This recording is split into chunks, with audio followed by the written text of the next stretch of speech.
ओम नमः शिवाय, ओम नमः शिवाय। शिव हरि बच्चों। आज मैं आपको जैसे कि सावन का पूजा कर रहे हो आप, और सावन का पूजा बीच में छूट जाता है आपका, उसका बताऊंगी आप क्या करो जो आपका सावन का पूरा 1 महीने का पूरा हो जाए आपका पूजा। तो सावन में जैसे कहीं जाना पड़ जाता है 1-2 दिन के वास्ते तो टूट जाता है, औरतों के माहवारी आ जाती है तो टूट जाती हैं, या कुछ घर में बात हो जाता है तो छूट जाता है। तो पूरा महीना इसका सावन सोमवार का लगता नहीं है, बीच का टूट जाता है, जो छूट जाता है वो लगता नहीं है पूरा महीने का। तो उसका मैं बताऊंगी आपको। तो आपको कुछ भी नहीं करना है, छोटा सा बस पूजा ही करना है, पूजा ही बताऊंगी मैं आपको। तो आपको क्या करना है, इतवार वाले दिन शाम को आप बेल का पत्ता ले आओ। बेल पत्ता ला के आप लाओ, 101 ले आओ, 108 ले आओ, 51 ले आओ, 31 ले आओ, 21 ले आओ। उसको शाम को गीला कपड़ा पहले धो के और गीला कपड़ा में रख दो। आप फ्रिज में मत रखना, फ्रिज में रखने के बाद बेल पत्ता चढ़ता नहीं है शिव जी के ऊपर। इस बात का ध्यान रखना आप। तो आप जिस टाइम शाम को ले आए आप बेल पत्ता और गीला करके रख दिया, तो आपको सुबह क्या करना है, पूजा की सारी सामग्री आपको तैयार कर लेना है। भांग, धतूरा का पत्ता, धतूरा का फूल, दुर्वा मतलब दूब और गुड़। चीनी नहीं चढ़ता, शिव भोले को चीनी नहीं चढ़ता, गुड़ चढ़ता है। गुड़, शक्कर आप पंचामृत बनता है जो लाने के लिए, वो ले जाओ। आप जाओ शिव भोले में पूजा करो आप। लाल चंदन या तो आप पीस के ले जाना घरी से, या पिसाई ले आना। और आपको बेल के लकड़ी में छोटा सा रुई लगा लो, और जितने भी बेल पत्ती है उसमें राम राम राम राम लिख दो। तीनों पत्ती में राम राम, और नहीं तो एक पत्ता में ओम और दूसरे में ओम नमो शिवाय।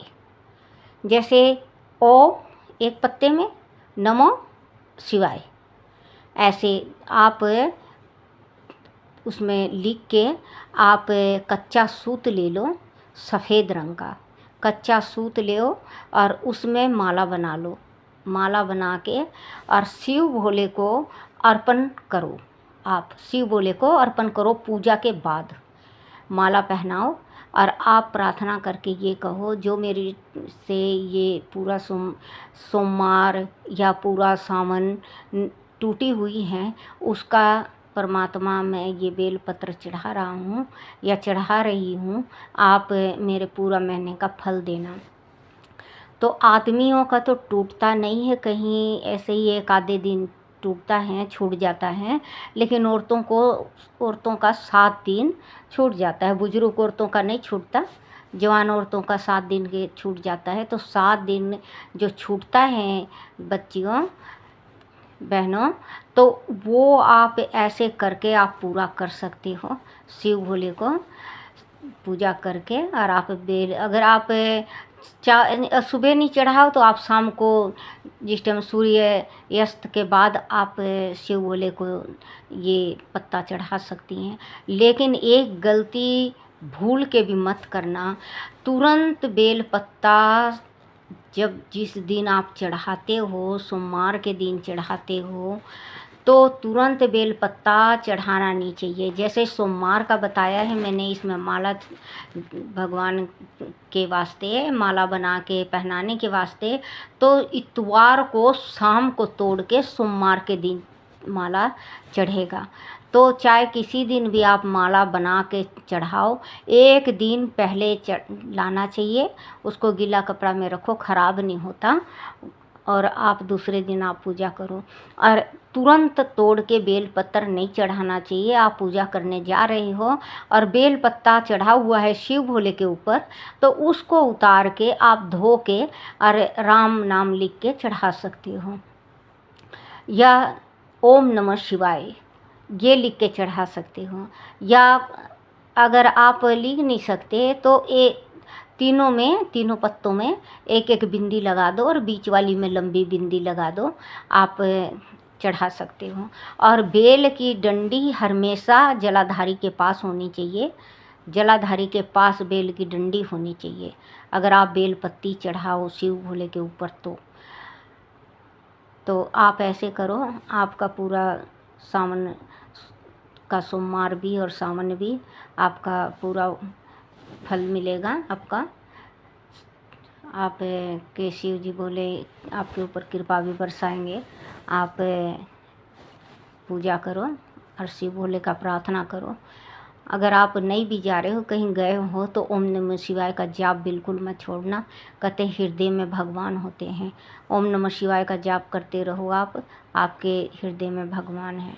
ओम नमः शिवाय, ओम नमः शिवाय बच्चे। शिव हरि शिव हरि। सावन भी चल रहा है, पुरुषोत्तम महात्म भी चल रहे हैं, तो आप दान करो। जैसे अपने घर में कुछ बना लो, आप रोटी सब्जी बना लो, हलवा पूरी बना लो, या कुछ भी बना लो। इतना बना लो कि 10-15 जने का पेट भर जाए।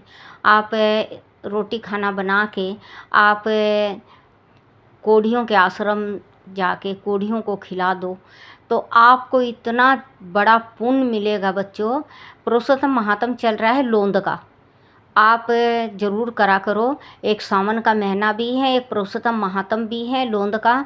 आप दान करा करो। आप अगर ये छोटी छोटी दान करोगे, कहते हैं कि बच्चों पैसे का दान उसको दो जो ज़रूरत है, पैसे का दान उसको मत दिया करो जिसको जो जाके दारू पी ले और आप पाप के भागी बन जाएं।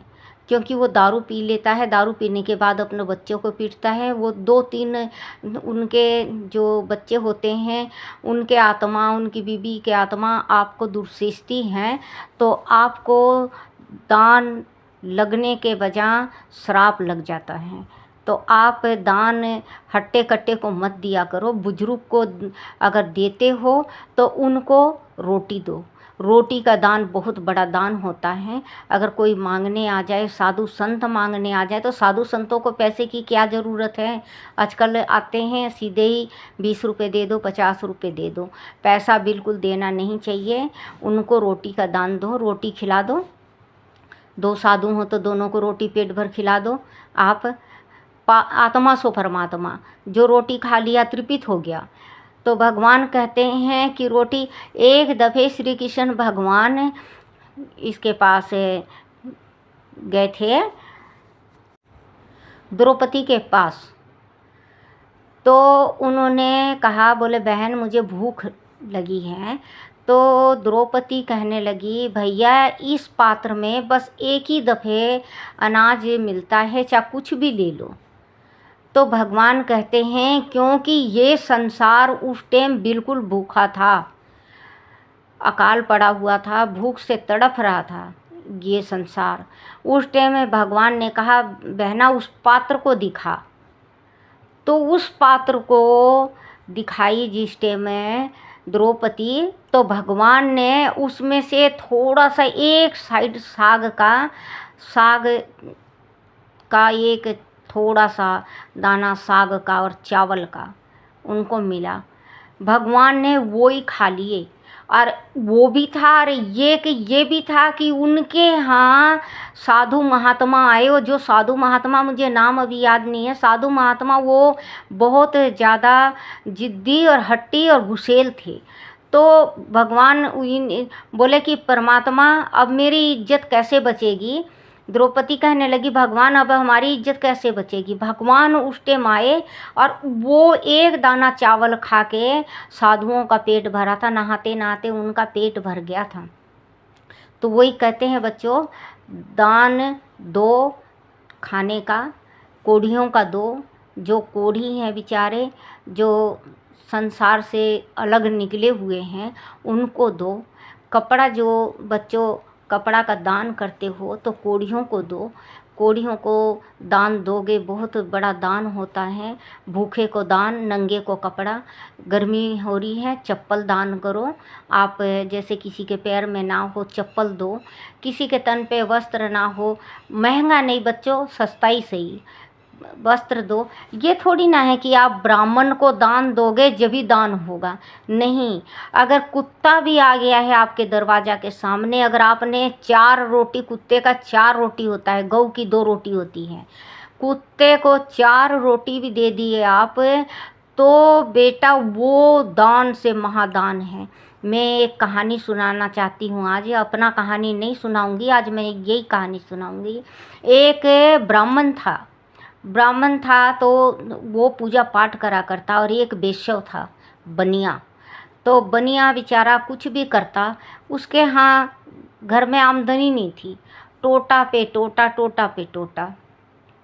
उसकी बानी कहने लगी, बोले नाथ मैं रोटी बना रही हूँ आपके वास्ते, और आप देश चोरी परदेश भिक्षा कहते हैं, तो आज आप ये अपना शहर छोड़ के दूसरा शहर जाओ, आपको वहाँ पे कुछ ना कुछ काम मिलेगा।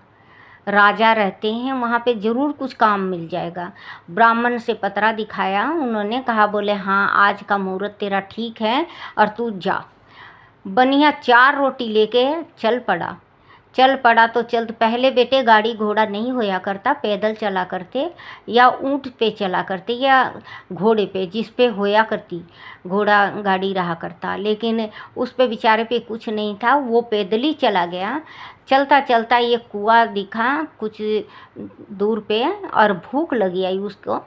12-1 का टाइम था, दोपहर में, गर्मी का महीना था। वो कुआं पे बैठ के छाँव के नीचे पानी भर के और रोटी खाने लगा। भगवान ने कुतिया का रूप बनाया, ब्याई हुई कुतिया। जब कुत्ती ब्याई हुई उसके पास पूँछ हिलाने लगी, तो भगवान अजमाने के वास्ते भेष बनाए थे। तो जब पूँछ हिलाने लगी तो उसने एक रोटी डाल दिया। वो रोटी भूखा तप तप खाता है वैसे ही खा गई। फिर दूसरा रोटी, फिर तीसरा रोटी, फिर 4 रोटी उसने उस कुतिया को खिला दिया। अब खिला दिया तो भूखा पेट, पानी पी के वो राम राम करके उठ गया, और उठने के बाद सीधा काम देखने गया। राजा के दूत घूम रहे थे, वो कहने लगे, बोले भैया तुझे कुछ काम करना है? बोले हाँ। बोले राजा के यहाँ आज काम है, चलो। ले गए तो राजा को अचानक मन में आया उसके, बोले ये कहाँ का है तू? बोले मैं इस गांव, इस शहर का नहीं हूँ, मैं दूसरे शहर का हूँ। राजा कहने लगा, बोले काम तो अभी है नहीं। बोले काम अगर नहीं, इन लोग बुला के लेके आए हैं और काम नहीं है तो आप फिर इनको फिर भेजे क्यों? बोले काम आज नहीं है, कल मिलेगा। वो बनिया सोचने लगा, मैं भूखा हूँ, मुझे कुछ ना कुछ तरकीब सोचना चाहिए। वो कहने लगा, बोले कि मैं भूखा हूँ, मुझे कुछ ना कुछ काम दो। राजा तो राजा होते हैं, बोले कि तुम चले जाओ। वो गया। आगे एक साधु बैठा हुआ था तो कहने लगा उस साधु से, बोले आज मुझे कुछ काम नहीं मिली। बैठ के कहने लगा, बोले काम नहीं मिली तो तू अपना पून बेच दे। बोले पून में मैंने तो ऐसा पून कुछ करा ही नहीं है। बोले फिर भी राजा के पास जाके ये कह, साधु के रूप में भगवान दोबारा वहाँ आए। बोले पून बेचिया। गया राजा के पास, कहा बोले मैं तो आज पून बेच रहा हूँ। बोले तूने कौन कौन सा पून किया है? बोले मैं जीवन में कुछ भी पून नहीं किया हूँ। बोले मेरी काया ले ली। बोले मैंने 4 रोटी की बस कुतिया को खिलाया है। बोले मुझे यही दान दे दे और पूरा तू राज ले ले मेरा। बनिया पुत्र बहुत चालाक होता है, वो सोचा बोले 4 रोटी से ये पूरा राज दे रहा है तो ज़रूर कुछ दाल में काला है। वो कहने लगा, बोले मेरा तू अंग ले ले, आँख ले ले, कान ले ले, नाक ले ले, जीभ ले ले, सब कुछ ले ले, उंगलियां ले ले, हाथ ले ले, पैर ले ले, कुछ भी ले ले, लेकिन मैं रोटी का दान नहीं दूंगा। बोले क्यों? बोले राजा साहब, उस रोटी की शक्ति इतनी है कि आप राज दे रहे हो तो उस रोटी में बहुत बड़ी शक्ति होगी। जो साधु उसके साथ गया हुआ था भगवान के रूप में तुरंत प्रकट हो गया। बोला रोटी का दान सबसे बड़ा दान होता है मूर्ख। बोले आज तूने अनजाने में ही सही, तूने जो कुत्ती को रोटी खिलाया है, तूने अपने 7 पुश्तों का कल्याण कर दिया। तो बच्चों, रोटी का दान सबसे बड़ा दान होता है। जिस टाइम वो साहूकार बनिया जिस टाइम घर गया, उसके घर में खजाने, आमदनी बहुत ज़्यादा, बहुत दान किया। कहीं भी ब्याई हुई कुत्ती देखती उनको रोटी खिलाता, भूखे को खिलाता, वस्त्र देता, कुआं खुदवाया, बावड़ी खुदवाया, कुंवारी लड़कियों का ब्याह किया।